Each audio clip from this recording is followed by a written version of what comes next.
morning. Bisitahin natin yung mga tanim natin sa likod. Tatlong araw ko hindi sila nabisita. Damo-damo ay naging masukal na tong grapes. Dumami.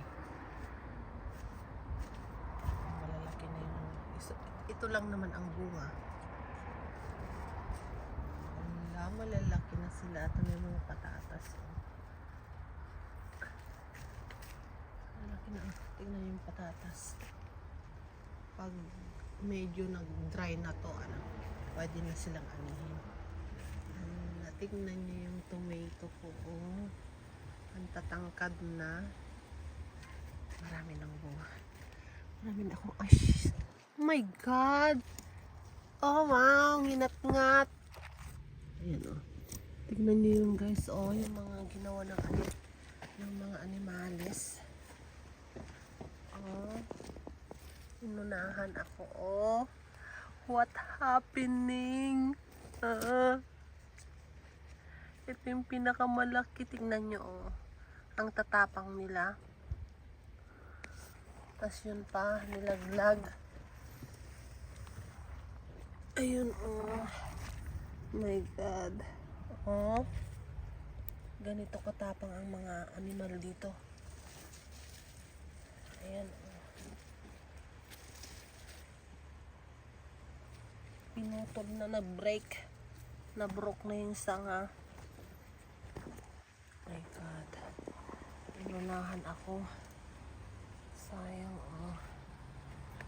God Lord.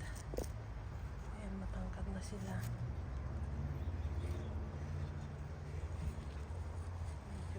Siguro lagyan ko ng panali. Diba? Maraming bunga. Ayan guys. Hitik na hitik sa bunga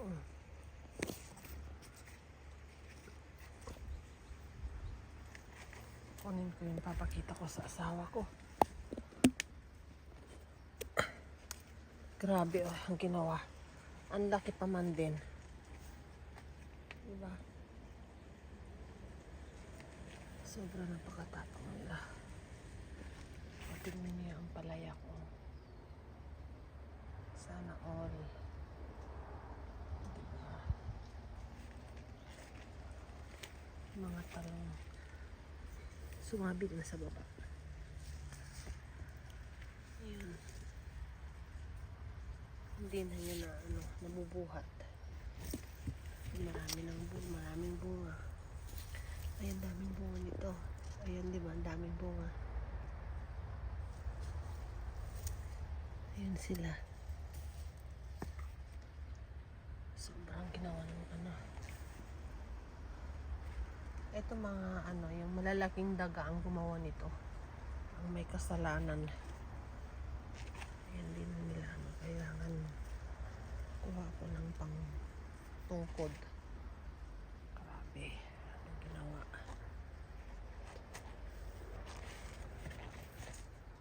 Ayan, tingnan yung talong. Malaki na. Babalik ako sa asawa ko. Magagalit to. Kasi marami silang ayan. Guys.